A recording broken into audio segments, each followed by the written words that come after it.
Der faszinierende Schnellertwald in der Gegend von Berdorf verbirgt Höhlen unterschiedlicher Größe, die alle einen einzigartigen Charme haben und darauf warten, entdeckt zu werden.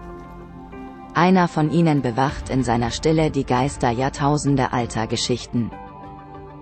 Diese frei zugängliche und ausgeschilderte Höhle im Wald Schnellert wurde im Jahr 1908 von Waldarbeitern entdeckt, als sie vor einem gewaltigen Gewitter Schutz unter einem Felsüberhang suchten.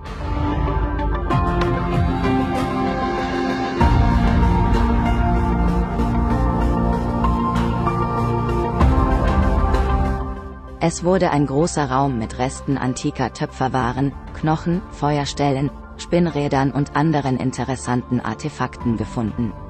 Nach einer wissenschaftlichen Untersuchung wurde festgestellt, dass die Höhle seit dem Neolithikum bis zum Ende des 3. Jahrhunderts nach Christus bewohnt war, was ihr den heutigen Namen Keltenhöhle einbrachte.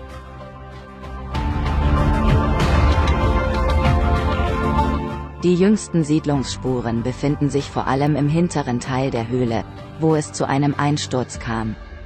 Der Professor, der die Expedition leitete, stellte die interessante Theorie auf, dass es dort eine Münzwerkstatt gab, vielleicht sogar eine Werkstatt für Falschmünzen, da eine große Anzahl römischer Münzen des Kaisers Postumus in perfektem Zustand gefunden wurde. Er entdeckte auch ein menschliches Skelett, das unter einem großen Stein begraben war, was darauf schließen lässt, dass das Ende der Siedlung durch einen katastrophalen Einsturz verursacht wurde.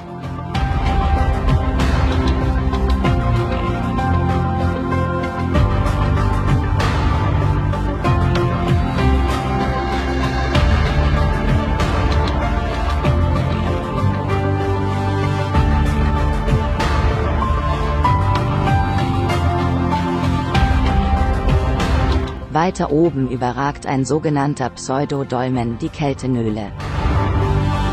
Es ist eine natürliche Struktur aus Steinblöcken, die an einen Dolmen erinnert. Die Überreste eines Mannes und eines Kindes aus der Jungsteinzeit wurden bei Ausgrabungen im Jahr 1908 und im Jahr 2000 in dem Pseudodolmen gefunden, was darauf hindeutet, dass die Form des Dolmen die Menschen dazu inspirierte, den Ort zu nutzen. Hier verflechten sich geologische und menschliche Geschichten zu einer Anthologie von faszinierenden und nicht ganz unveröffentlichten Erzählungen.